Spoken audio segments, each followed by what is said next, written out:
Habang dahan-dahang pinapatay si Mama sa lason, nagpapakasaso sa kama ang kanyang sariling pamilya. Si Carmela ay nag-aagaw buhay sa maruming sementeryo, habang si Isabel ay nagdiriwang sa karangyaan. "Mamamatay na rin ang matandang yan, pirubahan mo na?"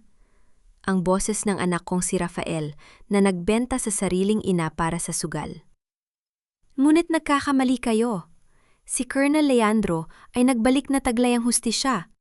Tapos na ang inyong wad na kapayapaan. Magbayad kayo ngayon din." Paano haharapin ng mga taksil ang amang akala nila ay patay na sa ospital? Umalis si Mama dahil ulayanin na siya, Papa. "Huwag mo na siyang hanapin, sayang lang ang pagod mo." Ang mga salitang iyon mula sa aking nag-iisang anak na si Rafael ay parang isang malamig na patalim na sumaksak ng diretsyo sa aking dibdib. Nakatayo ako sa may pintuan ng aming lumang bahay sa Batangas, tila isang rebulto na nawala ng hininga.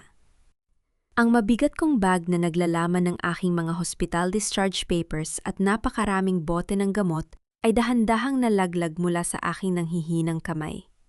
Gumawa ito ng isang mapurol na tunog sa pagbagsak sa makintab na sahig na kahoy. Ang aking puso na kamakailan lamang ay sumailam sa isang maselang operasyon ay nagsimulang tumibok ng napakabilis, tila gustong pumiglas mula sa aking tadyang. Isang matalim na kirot ang gumuhit sa aking kaliwang dibdib na naging sanhi ng aking biglaang paghingal. Subalit walang boses na lumabas sa aking bibig, parang may kung anong sumasakal sa aking lalamunan sa gitna ng biglaang katahimikan. Ang aking mga daliri ay naging maputla sa sobrang higpit ng pagkakahawak ko sa gilid ng hapagkainan upang wag lamang akong mabuwal. Nasaan si Carmela Ang, aking asawa na naghintay sa akin ng higit 3 dekada habang ako ay nasa gitna ng digmaan para sa aking tungkulin bilang sundalo ng bayan? Ang babaeng nagpanatiling matatag sa pamilyang ito habang ako ay wala, ay bigla na lamang nawala na, parang bula.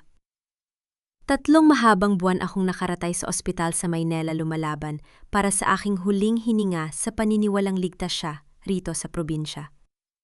Sabi nila sa akin sa telepon, masyado lang siyang abala sa pag-aalaga ng farm, kaya hindi makabisita sa syudad. At nayon, sa mismong araw ng aking pag-uwi ito, ang sasalubong sa aking pagbabalik. Lumapit si Isabel, ang aking manugang hawak ang isang puting panyo habang pinapahid ang mga luhang. Hindi naman talaga sumasayay sa kanyang malamig na pisngi. Mukha siyang kaawa-awa, eksaktong-eksakto sa hitsura niya tuwing Linggo sa harap ng simbahan kapag namumuno sa pamamahagi ng pagkain sa mga matatanda sa parokya. "Papa, ginawa po namin ang lahat?" Bulong niya na may halong peking panginginig sa kanyang boses. Bigla na lang po siyang lumabas ng gate nung isang gabi habang tulog kami.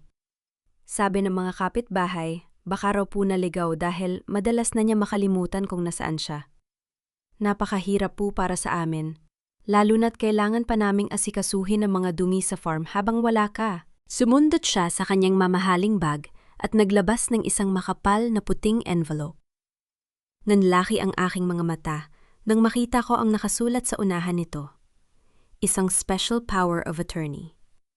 Isang dokumento na magbibigay sa kanila ng buong kapangyarihan sa aming 8 ektaryang lupang, may mga puno ng niyog ang lupang pinaghirapan namin ni Carmela para sa aming kinabukasan. "Papa, bago lumala ang lahat, kailangan nating pirmahan ito," pagpupumilit ni Isabel habang humahakbang ng mas malapit sa akin.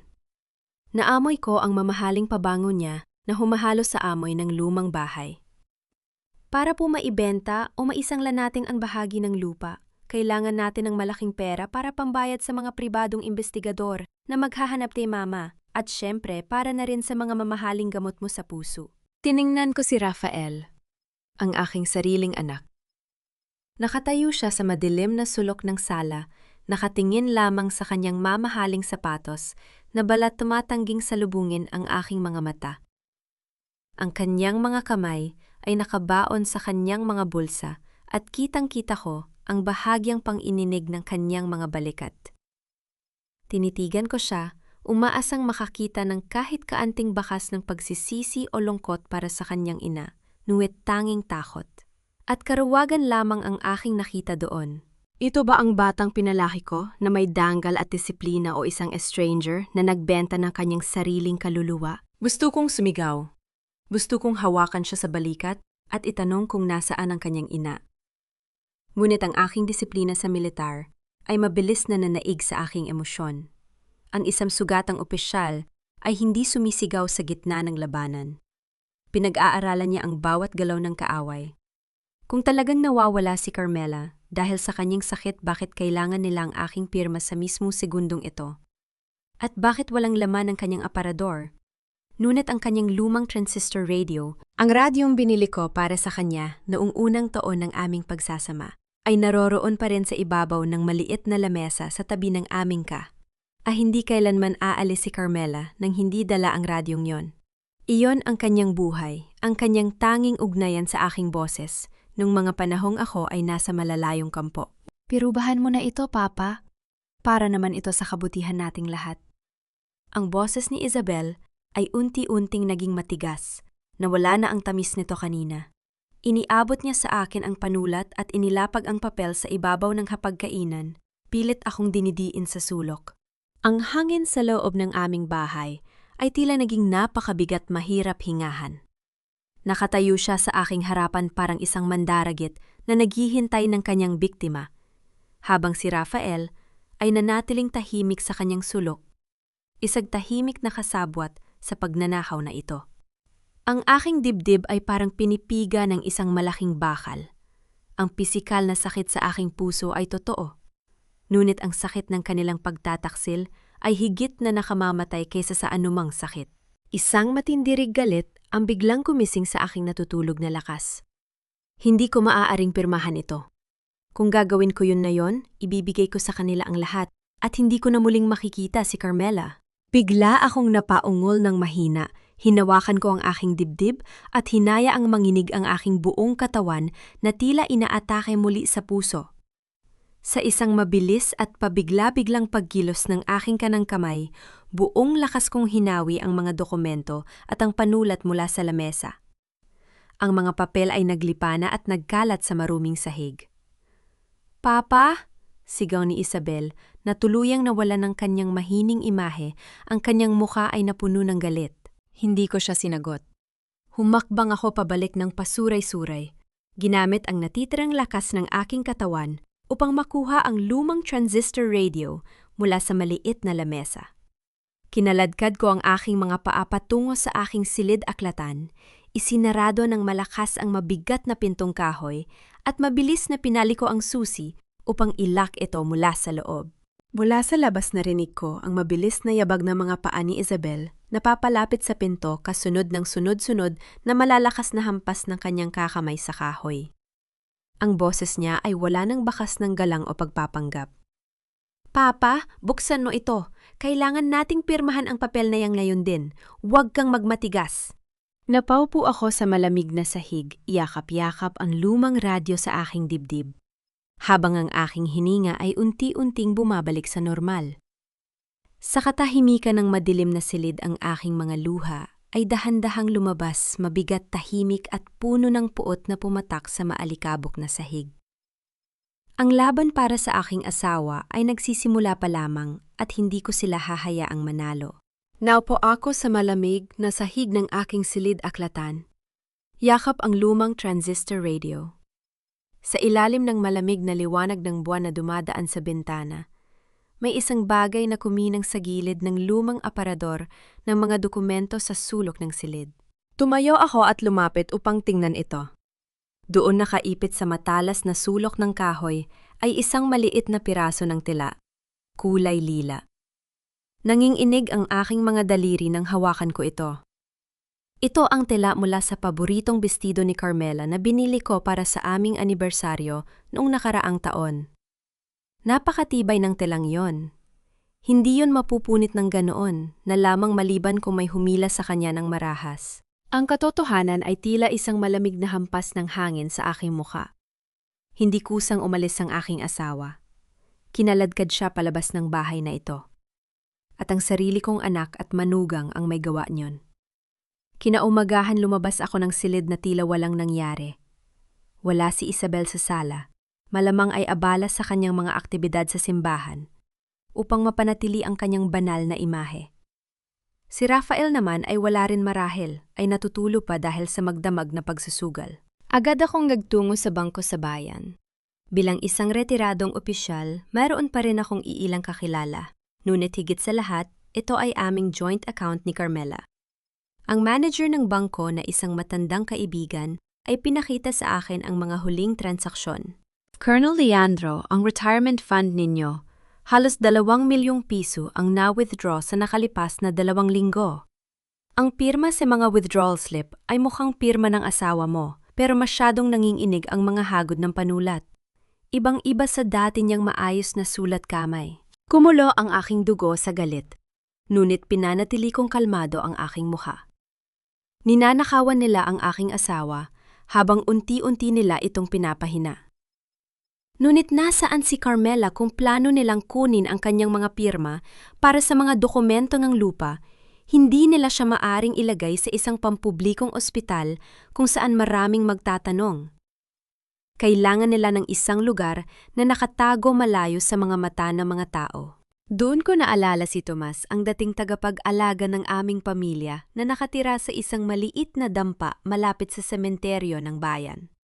Ilang linggo na siyang hindi sumasagot sa aking mga tawag, isang bagay na hindi niya kailanman ginawa noon. Sumakay ako ng tricycle patungo sa dulo ng bayan kung saan matatagpuan ang sementeryo.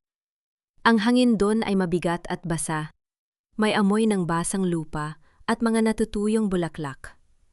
Nilakad ko ang maputik na daan hanggang sa marating ko ang maliit at sira-sirang dampa sa likod ng imbakan ng mga lumang kabaong na natatakpan ng matataas na damong talahib. Nakahiga si Tomas sa isang mahabang upuang kawayan habang naninigarilyo. Nang makita niya ako, biglang namutla ang kanyang mukha. Sinubukan niyang tumayo upang umiwas. Ngunit sa bilis ng isang sundalo, humakbang ako ng malaki at hinawakan ko siya ng mahigpit sa balikat. Ang aking hawak ay parang bakal na walang balak bumitaw. Colonel Leandro, nanginginig ang kanyang boses. Hindi malaman kung saan titingin. Kayo pala? Kailan pa kayo nakauwi? Tomas. Ang aking boses ay mababa ngunit puno ng otoridad na nagpatahimik sa kanya. Huwag mo akong daanin sa paligid-ligid. Nasaan ang asawa ko? Hindi ko po alam, Colonel. Sabi po ni Ma'am Isabel, umalis daw po si Ma'am Carmela papuntang Maynala. Hinalikan ko ng mas mahigpit ang kanyang balikat, sapat na, upang maramdaman niya ang panganib kung magsisinungaling pa siya. Alam mo kung paano ako magpaamin ng tao, Tomas. Huwag mo akong subukan. Nasaan si Carmela? Nang hina ang kanyang mga tuhod at tuluyan siyang napaluhod sa lupa. Colonel, patawarin niyo po ako. Wala po akong nagawa. Binantaan ako ni Isabel na tatanggalin sa trabaho at ipapakulong kung magsusumbong ako sa inyo. Nasa loob po siya, sa maliit na silid sa likod ng bodega. Tila tumigil ang pagtibok ng aking puso. Ang aking asawa, ang reyna ng aking tahanan, ay ikinunong sa isang madilim na imbakan ng kabaong sa tabi ng sementeryo. Tinulak ko si Tomas palayo at mabilis na naglakad patungo sa likod ng bodega. Ang pinto ay nakakandado ng isang malaking bakal. Tumingin ako sa paligid, kumuha ng isang kalawanging tubo ng bakal na nakasandal sa pader, at ipinasok ito sa pagitan ng trangka. Sa pamamagitan ng buong bigat ng aking katawan, hinila ko ito pababa hanggang sa lumika ito ng isang matalim na tunog ng nabaling bakal na umalingaw-ngaw sa buong sementeryo. Tinulak ko ang pinto upang bumukas. Ang loob ng silid ay madilim. May amoy ng alikabok amag at mga gamot. Ang tanging liwanag ay nagmumula sa isang maliit na bintanang natatakpan ng dumi sa itaas ng dingding. Sa ibabaw ng isang lumang papag na kawayan sa sulok, may isang payat na figura na nakahiga sa ilalim ng isang maruming kumot. Carmela! Bulong ko, ang aking boses ay tuluyang nabasag. Pabilis akong lumapit at dahan-dahang hinila ang kumot. Ang aking puso ay tila nadurog sa libu-libong peraso. Ang aking asawa, na dating napakaganda at puno ng buhay, ay gayrok at halos butot balat na lamang. Ang kanyang mga pisngi ay lubog at ang kanyang mga labi ay tuyong-tuyo at may mga sugat. Sa ibabaw ng isang maliit na lamesang kahoy sa tabi ng higaan, may ilang banig na mga gamot na bawas na.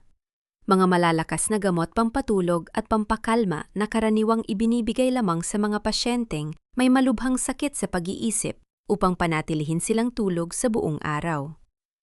Carmela, gising! Ako ito si Leandro. Bulong ko habang dahan-dahang inaangat ang kanyang ulo at pinapatong sa aking braso. Bahagyang bumukas ang kanyang mga mata. Ngunit walang kahit anong emosyon o pagkilala sa kanyang mga tingin. Ang kanyang mga mata ay tila salamin na walang buhay nakatitig sa akin na tila isa akong estrangero. Gumawa siya ng isang mahinang tunog sa kanyang lalamunan, sinubukang iangat ang kanyang kamay. Ngunit muli rin itong nahulog sa papag dahil sa kawalan ng lakas. Isang mainit na luha ang pumatak mula sa aking mata patungo sa kanyang tuyong pisingi. Ngunit mabilis ko itong pinunasan. Hindi ito ang panahon para sa pag-iyak. Ito ang panahon para sa pagbawi. Hindi ko na sinayang ang bawat segundo. Alam kong kapag nalaman ni Isabel na natagpuan ko si Carmela, gagawa sila ng mas marahas na paraan upang itago ang kanilang krimen. Tinawagan ko ang aking pinagkakatiwala ang kasamahan sa hukbo, si Sergeant Cruz. Dumating siya bago maghating gabi, dalang isang pribadong sasakyan na walang anumang marka. "Dahan-dahan, Cruz!" Bulong ko habang binubuhat namin si Carmela palabas ng dampa. Ang katawan ng aking asawa ay napakagaan. Halos wala nung bigat na parang isang tuyong dahon sa gitna ng malamig na gabi. Napakasakit sa aking damdamin na maramdaman kung gaano siya kahina. Binalot namin siya ng isang makapal at malinis na kumot bago siya dahan-dahang inihiga sa likod ng sasakyan. Iniwan namin si Tomas na nakatali sa loob ng kanyang dampa upang hindi siya agad makatawag kay Isabel. Magdamag kami naglakbay patungong Maynila sa ilalim ng malakas na ulan. Dinala ko si Carmela sa isang maliit, ngunit pribadong ospital kung saan nagtatrabaho ang aking dating doktor sa militar na si Dr. Santos. Ito ay isang ligtas na pasilidad kung saan hindi maabot ng peking impluwensya ni Isabel. Matapos ang ilang oras ng pagsasalin ng swero at mga bitamina ang paghinga ni Carmela ay unti-unting naging regular. Naupo ako sa tabi ng kanyang higaan, hawak ang kanyang malamig at payat na kamay. Ang silid ay napakatahimik maliban sa bana, at paulit-ulit na tunog ng monitor na nagpapakita ng tibok ng kanyang puso. Dahan-dahang idinalat ni Carmela ang kanyang mga mata. Sa pagkakataong ito, may kaunting liwanag na ng kamalayan sa kanyang mga tingin. "Leandro?" Mahinang bulong niya, ang kanyang boses ay tila isang ihip ng hangin. "Ako ito, mahal ko. Ligtas ka na," sabi ko habang pinipigilan kong muling mabasag ang aking boses. Kumuha ako ng isang maliit na mangkok ng mainit na sabaw at dahan-dahang pinainom sa kanya ang ilang kutsara. Nanginginig ang kanyang mga labi. Si Rafael, si Isabel, dahan-dahang gumulong ang luha mula sa kanyang mga mata patungo sa kanyang unan. "Ang mga papel, ang lupa natin, Leandro. Pinilit nila ako."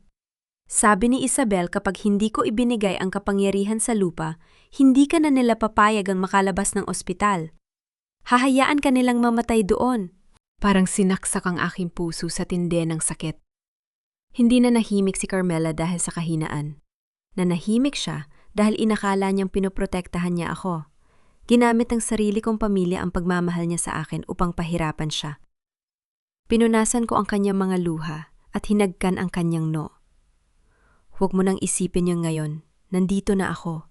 Walang sinumang makakasakit sa iyo muli." Lumabas ako ng silid upang kausapin si Dr. Santos. Iniabot ko sa kanya ang maliit na plastik na naglalaman ng mga natitirang tableta na nakuha ko sa tabi ng higaan ni Carmela sa sementeryo. "Santos, pakiusap ipasuri mo ang mga gamot na ito. Gusto kong malaman kung ano ang ginagawa nila sa asawa ko." Makalipas ang ilang oras, lumabas si Dr. Santos mula sa laboratory o na may hawak na isang papel. Seryoso ang kanyang mukha, walang bahid ng ngiti. "Colonel Leandro," mahina niyang sinabi habang dinala niya ako sa isang mas pribadong bahagi ng pasilyo. "Lumabas na ang resulta ng pagsusuri sa dugo ng asawa mo at sa mga gamot na nakuha mo. Ito ay isang kombinasyon ng napakalakas na antipsychotics at mga sedatives. Ang dosis na ibinibigay sa kanya ay napakataas na hindi angkop para sa isang taong may edad na tulad niya. Anong ibig mong sabihin, Santos? Tanong ko habang sumisikip ang aking kamao. Kung nanatili siya sa silid na iyon ng isa pang linggo, ang pinsala sa kanyang utak ay magiging permanente na. O mas malala pa, ang kanyang puso ay bigla na lamang titigil sa pagtibok dahil sa labis na dosis. Unti-unti nila siyang pinapatay, Colonel. Isang malamig at nakamamatay na galit ang dumaloy sa aking buong katawan. Hindi lamang ito pagnanakaw. Ito ay isang planadong pagpaslang. Sa mismong segundong iyon, ang aking telepono ay nagsimulang manginig at tumunog sa loob ng aking bulsa na bumasag sa mabigat na katahimikan ng pasilyo. Inilabas ko ito. Ang screen ay umilaw at nagpakita ng pangalan ng tumatawag, Rafael. Tinitigan ko ang pangalan ng aking sariling anak habang ang aking daliri ay bahagyang nanginginig bago ko pinindot ang pindutan upang sagutin ang tawag. Hello, Papa. Ang boses ni Rafael sa kabilang linya ay nanginginig tila may kinatatakutan. Nasaan po kayo, sabi ni Isabel? Nagwala raw po kayo kagabi at biglang umalis ng walang paalam. Huminga ako ng malalim, pinilit kong gawing pagod at mahina ang aking boses. Ang perpektong maskara ng isang matandang talo at walang lakas. Nandito ako sa Maynila, Rafael. Pumunta ako sa aking mga dating kasamahan sa militar. Baka matulungan nila ako mahanap ang mama mo. Sagot ko pilit na nag-aagaw ang hininga sa bawat salita. Narinig ko ang isang malalim na buntong hininga ng ginhawa mula sa kanya. Ganun po ba, mabuti naman po kung ligtas kayo? Pero Papa, bumalik na po kayo rito sa Batangas. Mas ligtas po kayo rito sa bahay. Kami na po ni Isabel ang bahala sa lahat ng gastusin sa paghahanap kay Mama. Uuwi ako bukas. Malamig kong sagot at agad kong pinatay ang tawag bago pa siya makapagsalita muli. Bumalik ako sa Batangas kinabukasan, ngunit hindi bilang isang sirang ama na inaasahan nila. Bumalik ako bilang isang sundalo na nagmamatyag sa teritoryo ng kaaway. Pagpasok ko sa aming sala, nadatnan ko si Isabel na nakasuot ng kanyang pinakamagandang bestidong pansimbahan, abala sa pag-aayos ng mga kahon ng pagkain. Papasalamat sa Diyos at nakauwi ka na. Patakbong lumapit sa akin si Isabel na may bukas na mga bisig. Ngunit bahagya akong lumingon at humakbang pabalik upang iwasan ang kanyang yakap. Ang kanyang peking kabaitan ay nagdulot ng labis na pagkasuklam sa aking sikmura. Sobrang nag-alala kami sa inyo, Papa. Pagpapatuloy niya habang pinapalitan ng malungkot na mukha ang kanyang ngiti. Huwag po kayong mag-alala. Marami po kaming pinapamahaging pagkain sa mga matatanda ngayon sa parokya natin. Iniaalay ko po ang kawanggawa na ito para sa kaligtasan at mabilis na pagbabalik ni Mama. Tinitigan ko ang kanyang mukha. Isang lobo na nagbabalat kayong tupa. Salamat, Isabel. Napakabuti mong manugang. Sabi ko nang walang anumang emosyon. Numiti siya ng malawak sa paniniwalang matagumpay na naman niya akong nalinlang. Nang umalis sila ni Rafael para sa aktibidad sa simbahan, agad akong nagtungo sa munisipyo, o particular sa opisina ng Registry of Deeds. Ginamit ko ang aking pangalan bilang retiradang opisyal at ang aking mga lumang dokumento upang hilingin ang orihinal na titulo ng aming 8 ektaryang lupain.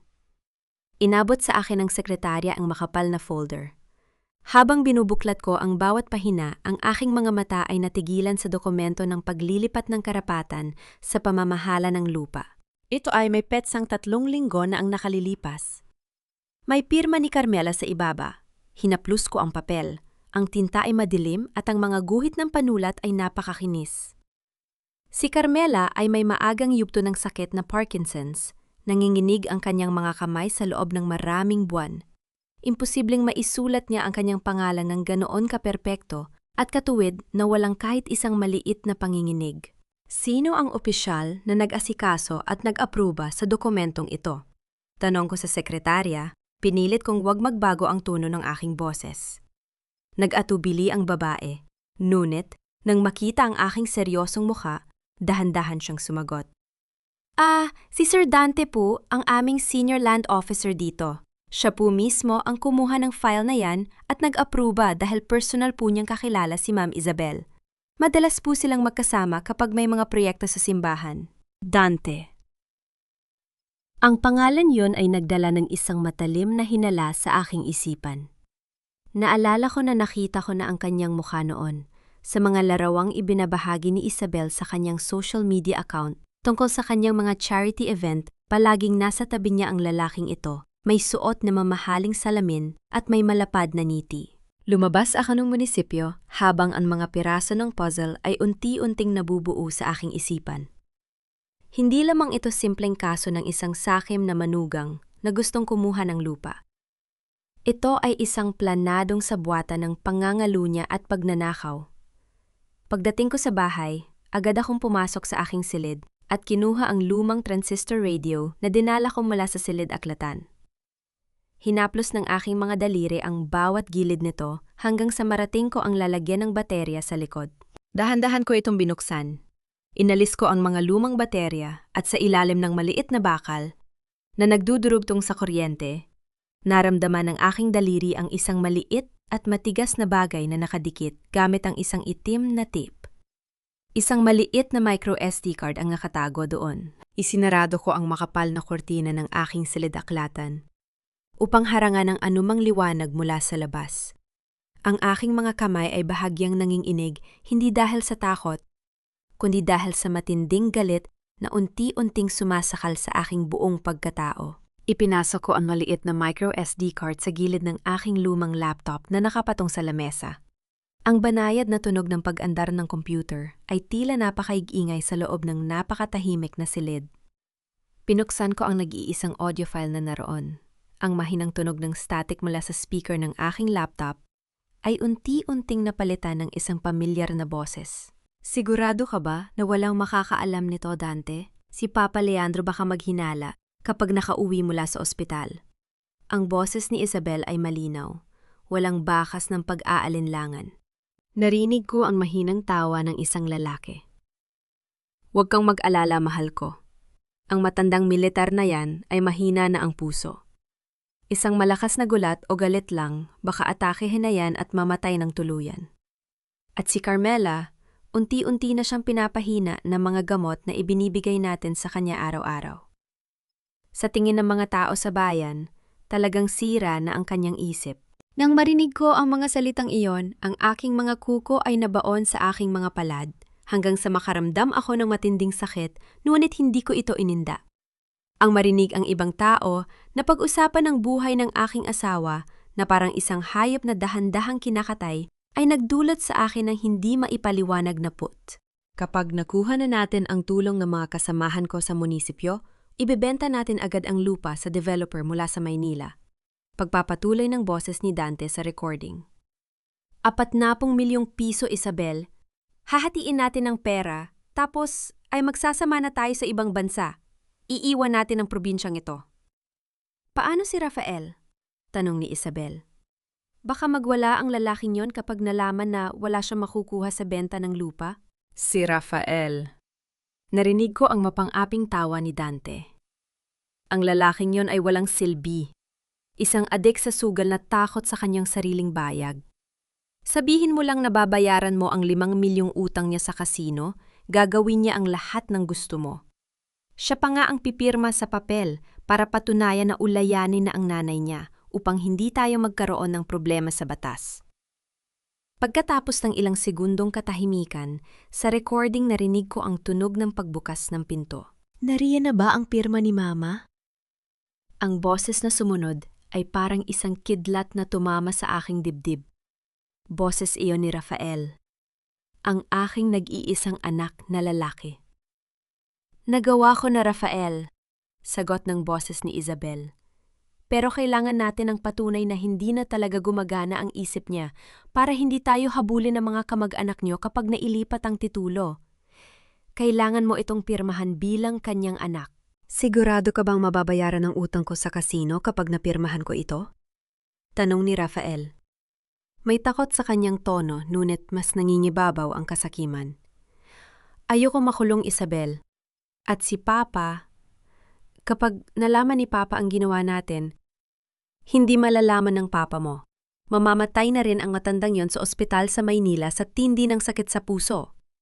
Malamig na sagot ni Isabel. Pirubahan mo na ito, Rafael. Ngayon din, katahimikan ang sumunod sa recording. Pagkatapos ay narinig ko ang gasgas ng panulat sa ibabaw ng papel. Ayan, tapos na. Siguraduhin mo lang na hindi na magigising si Mama para magsalita.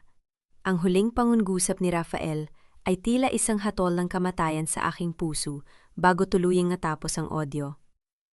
Napaupo ako sa aking upuan, nakatitig sa madilim na screen ng laptop. Ang aking mga luha ay tuluyang dumaloy mainit mapait at puno ng labis na kabigoan. Ang aking anak, ang batang binuhat ko sa aking mga balikat. Ang batang tinuruan ko ng disiplina at danggal ay nagbenta sa kanyang sariling ina para lamang sa ilang piraso ng chips sa kasino. Hindi siya isang biktima na napilitan lamang. Siya ay isang halimaw na kusang sumama sa kanilang masamang balak. Pinunasan ko ang aking muka gamit ang aking nanginginig na mga kamay. Lumipas na ang panahon ng pagiging ama na nagpapasensya. Ang aking anak ay pumili na ng kanyang panig at na yung oras na upang harapin niya ang kahihinatnan ng kanyang pagpili. Agad akong bumalik sa Maynila ng gabing yon. Hindi ko kayang manatili sa iisang bubong kasama ang aking anak at manugang nang hindi ko sila nagagawain saktan. Nang marating ko ang ospital, ang unang sikat ng araw ay dahan-dahang pumasok sa bintana ng pribadong silid ni Carmela. Mas mabuti na ang kanyang kalagayan ngayon. Ang maputlang kulay ng kanyang balat ay napalitan na ng bahagyang pamumula ng kanyang mga pisingi. Nang makita niya ako, sinubukan niyang umupo sa kanyang higaan. Leandro, alam ko ang iniisip mo. Mahina, ngunit matatag niyang sinabi habang hinahawakan ko ang kanyang kamay. Iniisip mo ba kung paano natin mababawi ang lupa natin? Tinitigan ko siya puno ng pagmamahal at paghanga. Narinig ko na ang recording, Carmela. Alam ko na ang lahat ng ginawa ni na Isabel at Dante, pati na rin ang pagtataksil ni Rafael. Nahirapan akong banggitin ang pangalan ng aming anak, ngunit pinilit ko maging matatag bilang isang lalaki at sundalo. Bumuntong hininga si Carmela, may bakas na matinding lungkot sa kanyang mga mata, ngunit walang kahit isang luha ang pumatak mula rito. Matagal ko nang alam na may masamang balak si Isabel. Pag-amin niya. Bago ka pa man lumabas ng ospital, napansin ko na ang madalas na pagkawala ng mga dokumento sa ating cabinet. At si Rafael, palagi siyang humihingi ng pera na may takot sa kanyang mga mata. Kaya, bago pa man nila ako tuluyang makuha at ikulong sa dampa, gumawa ako ng isang legal na hakbang kasama ang aking matalik na kaibigan. Anong hakbang ang ginawa mo, mahal ko? Tanong ko bahagyang nagulat sa kanyang tapang at talino. Inilipat ko ang pamamahala at pangangalaga ng buong 8 ektarya sa Golden Years Foundation, ang organisasyon na tumutulong sa mga matatanda na pinabayaan ng kanilang mga pamilya. May nakasulat na napakahigpit na kondisyon sa dokumentong yon. Ang lupa ay hindi kailanman maaaring ibenta isang, o ipamahagi para sa persona na pakinabang ng sinumang miyembro ng pamilya Villanueva.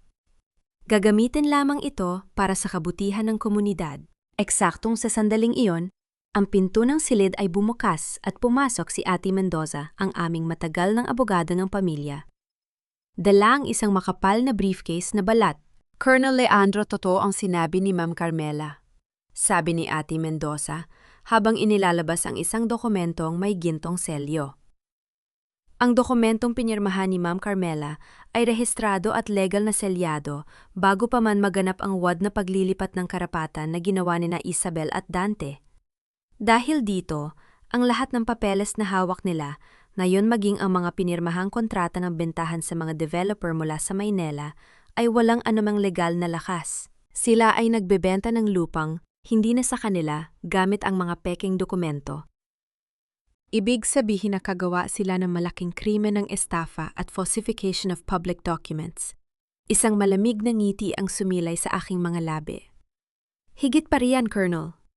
Maari na natin silang ipahuli sa mga pulis ngayon din, sagot ng abogado. Hindi pa. Seryoso kong sabi habang nakatingin sa labas ng bintana. Gusto kong makita ng buong bayan kung sino talaga si Isabel Villanueva. Sa darating na Sabado, gaganapin ang araw ng barangay. Siya ay bibigyan ng parangal bilang natatanging manugang ng taon. Doon natin sila haharapin. Tumango si Ate Mendoza, ngunit may kaunting pag-aalala sa kanyang mga mata. Sigurado ba kayo rito, Colonel? Magiging napakalaking kahihiyan ito para sa pamilya ninyo, lalo na kay Rafael. Pinili ni Rafael ang kanyang landas nang pirmahan niya ang buhay ng kanyang sariling ina. Malamig kong sagot. Ikinulong nila si Carmela sa dilim. Ngayon, ilalantad ko sila sa ilalim ng pinakamaliwanag na ilaw. Kasabay nito, pumasok si Dr. Santos sa silid, hawak ang isang legal na envelope mula sa laboratorio. Colonel, handa na ang opisyal na toxicology report. Ito ang huling piraso ng ebidensya na magpapadala sa kanila sa likod ng mga rehas ng kulungan. Tumating ang araw ng pagdiriwang ng araw ng barangay. Ang plaza ng bayan ay napuno ng napakaraming tao. May mga makukulay na banderita sa itaas at sa gitna ng malaking entablado ay nakaupo ang alkalde, ang kura paroko na si Father Joseph at ang mga kilalang opisyal ng bayan. Sa unang hanay ng mga upuan sa tapat ng entablado nakaupo si Isabel na nakasuot ng isang napakagandang Filipiniana. Ang kanyang mukha ay puno ng ningning at pagmamalaki. Sa tabi niya ay si Rafael, na bagamat nakasuot ng barong, ay mukhang napakaputla at patuloy na pinapahid ang pawis sa kanyang gamit ang panyo. Sa bandang likod naman, malapit sa sound system booth, nakita ko si Dante na nakatayo pilit na nag-aayos ng kanyang salamin, habang ang kanyang mga mata ay hindi umaalis sa likod ni Isabel. Nagsimulang magsalita ang host sa mikropono at ang kanyang boses ay umalingaw-ngaw sa buong plaza. At ngayon, dadako na tayo sa pinakahihintay ng lahat. Ibibigay na natin ang parangal para sa natatanging manugang ng taon. Walang iba kundi si Ma'am Isabel Villanueva. Ang buong plaza ay napuno ng malalakas na palakpakan mula sa mga mamamayan. Maraming matatanda ang sumisigaw ng kanyang pangalan, nagpapasalamat sa mga pagkaing ipinamahagi niya noong nakaraang linggo. Magalang na tumayo si Isabel, kumaway sa mga tao ng may ngiti sa kanyang mga labi at marahang umakyat sa mga hagdan patungo sa gitna ng entablado upang tanggapin ang plaque. Kinuha niya ang mikropono. Maraming salamat po sa inyong lahat. Ang parangal na ito ay hindi para sa akin kundi para sa aking pamilya. Lalo na para sa aking biyen, nang si Ma'am Carmela na kasalukuyang nagpapahinga sa malayo dahil sa kanyang sakit. At ngayon bilang patunay ng aking pagmamahal sa bayang ito, nais ko pong ianunsyo ang pagtatayo ng isang malaking luxury resort sa aming lupain sa tulong ng mga mamumuhunan mula sa Maynila. Bago pa man niya matapos ang kanyang pangungusap ang mga tao sa bandang likod ng plaza, ay biglang nagkaroon ng kaguluhan. Nagsimulang humawi ang karamihan at isang malalim na katahimikan ang dahan-dahan lumaganap patungo sa harap ng entablado. Ipinasok ko ang wheelchair. Doon ay nakaupo si Carmela, nakasuot ng kanyang paboritong lilang bestido. Ang kanyang buhok ay maayos, na nakatali ang kanyang mga mata ay malenaw, matatag, at katitig ng diretso kay Isabel. Nakatayo ako sa kanyang likod, may suot na uniforme ng militar na nagpapakita ng aking mga medalya ng karangalan. Si Colonel Leandro at si Ma'am Carmela, ang bulong ng mga tao ay mabilis na kumalat na parang apoy sa tuyong damo. Ang mikropono sa kamay ni Isabel ay bahagyang nanginig. Ang kanyang malapad na ngiti ay biglang napawi at ang kanyang mukha ay naging kasing putla ng isang papel. Si Rafael naman ay napatayo mula sa kanyang upuan na ngininig ang buong katawan habang nakatitig sa kanyang ina na akala niya ay tuluyan ng mawawala ng isip. Ipinasok ko si Carmela hanggang sa tapat ng entablado. Tumingala ako kay Isabel na ngayon ay tila isang rebulto sa ilalim ng maliwanag na ilaw ng tanghali. Magandang hapon sa inyong lahat. Ang aking boses na pinalakas ng pangalawang mikropono na inihanda ko sa tulong ng aking mga kasamahan sa sound booth ay umalingaw-ngaw sa buong plaza. Humingi ako ng paumanhin sa aming pagkaantala. Ngunit narito ang aking asawa upang personal na masaksihan ang parangal na ibibigay ninyo sa aming napakabuting manugang. Bago pa man makapagsalita ang alkalde o si Isabel, tiningnan ko si Sergeant Cruz na nasa loob ng control booth sa likod. Ang malaking LED screen sa likod ng entablado na nagpapakita ng mukha ni Isabel kanina ay biglang kumislap at nagbago. Sa halip na larawan ng parangal, lumabas sa screen ang opisyal na toxicology report mula sa ospital sa Maynila na may malalaking pulang marka na nagpapakita ng labis na dosis ng sedative sa katawan ni Carmela. Ang nakikikita ninyo sa inyong harapan ay ang patunay na ang aking asawa ay hindi kailanman naging ulayanin. Malamig kong inihayag sa harap ng buong bayan. Siya ay dahan-dahang nilalason at pinapatulog gamit ang mga malalakas na gamot upang hindi siya makapagsalita habang ninanakaw ang aming ari-arian. Kasunod nito ang mga dambuhalang speaker ng plaza ay naglabas ng isang audio file. Ang boses ni Isabel at Dante ay naging malinaw sa pandinig ng lahat. Si Rafael ang lalaking yon ay walang silbi. Siya pa nga ang pipirma sa papel para patunayan na ulayanin na ang nanay niya. Ang bawat salita ng kanilang pagtataksil, ang plano nilang pagbebenta ng lupa at ang kanilang bawan na pag-ibig ay narinig ng buong parokya ng Kura Paroko at ng lahat ng matatanda na binigyan ni Isabel ng pagkain. Tumingin ako sa direksyon ni Dante. Sinubukan niyang sumingit sa karamihan upang tumakas, ngunit huli na ang lahat. 3 retiradong sundalo na aking mga kasamahan ang dahan-dahang humarang sa kanyang daan at humawak sa kanyang magkabilang balikat. Binalik ko ang aking tingin kay Isabel. Ang mikropono sa kanyang kamay ay tuluyang nalaglag. Gumawa ito ng isang mapurol at mabigat na tunog nang bumagsak ito sa kahoy na sahig ng entablado. Ang mga pulis ay mabilis na umakyat sa entablado, habang ang buong plaza ay nabalot ng ingay ng mga taong nagbubulungan at nagpapahayag ng kanilang galit. Sinubukan ni Isabel na umiwas at tumakbo sa likod ng entablado habang sumisigaw ng walang kontrol. Hindi totoo ang mga yan, sinisiraan ng nila ako dahil inggit sila sa akin. Gawa-gawa lang ng matandang militar na yan ang lahat ng mga dokumento at recording na yan. Subalit hindi siya pinakinggan ng mga alagad ng batas. Hawak ang kanyang magkabilang braso, dahan-dahang inilagay ng mga pulis ang pusas sa kanyang mga kamay. Ang kanyang magandang Filipiniana ay nagusot, ang kanyang buhok ay nagulo at ang kanyang makapal na make-up ay tuluyang masira ng mga tunay na luha ng takot at kahihiyan. Wala na ang mapagpanggap na anghel.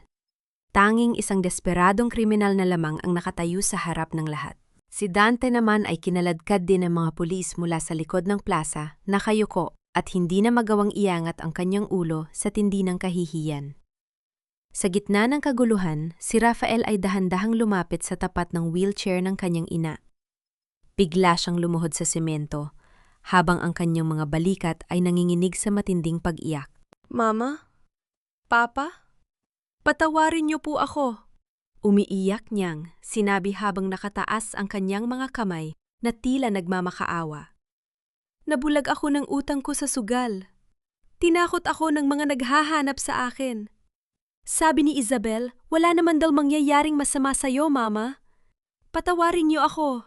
Tinitigan ni Carmela ang aming anak. Nakita ko ang matinding sakit sa kanyang mga mata, ang sakit ng isang ina na nakitang nagbenta ng kanyang sariling laman, ang kanyang pinalaki. Subalit walang panging inig sa kanyang muka. Nanatili siyang matatag. "Rafael." Ang aking boses ay malamig, ngunit may bigat ng isang ama na nagpapasya para sa huling pagkataon. "Binigyan kita ng pangalang may dangal, ngunit pinili mong maging kasabwat sa pagpatay sa sarili mong ina para lamang sa pera ng sugal. Ang totoong pagsisisi ay hindi nakukuha sa mabilis na pag-iyak dito sa harap ng maraming tao. Harapin mo ang batas." Hindi lumaban si Rafael nang lapitan siya ng pulis upang pusasan. Hinayaan niya silang dalhin siya palabas ng plaza habang patuloy na umiiyak isang lalaking huli na nang mapagtanto na itinapon niya ang tanging mga tao na tunay na nagmamahal sa kanya. Lumipas ang ilang buwan, ang iskandalo ng pamilya Villanueva ay naging isang malaking aral sa buong bayan ng Batangas. Sina Isabel at Dante ay nahatulan ng mahabang taong pagkabilanggo dahil sa mga krimen ng falsification of public documents, estafa, at attempted murder dahil sa unti-unting pagpapakain ng lason kay Carmela. Si Rafael naman ay nahatulan din bilang kasabwat. Dahil sa kanyang pag-amin at pagtutulungan sa investigasyon, mas mababa ang kanyang naging parusa, Ngunit kailangan pa rin niyang bayaran ang kanyang mga kasalanan sa loob ng kulungan. Hindi namin ibinenta ang 8 ektaryang lupain ng mga niyog. Sa halip, tinupad namin ang huling kahilingan ni Carmela bago siya mawala ng kamalayan. Sa tulong ng Golden Years Foundation, itinayo namin sa mismong lupang iyon ang isang pasilidad. Tinawag namin itong Tahanan ng Pag-asa at Dangal. At dangal isang silungan para sa mga matatanda na naging biktima ng pang-aabuso sa pananalapi at pinabayaan ng kanilang sariling mga pamilya. Ngayon ang mga puno ng niyog ay patuloy na nakatayo ng mataas sumasayaw sa bana, yad na hangin ng Batangas. Si Carmela ay tuluyan ng gumaling nakaupo sa balkona ng pasilidad habang pinapanood ang mga matatandang nakangiti at nag-uusap sa ilalim ng mga lilim ng puno.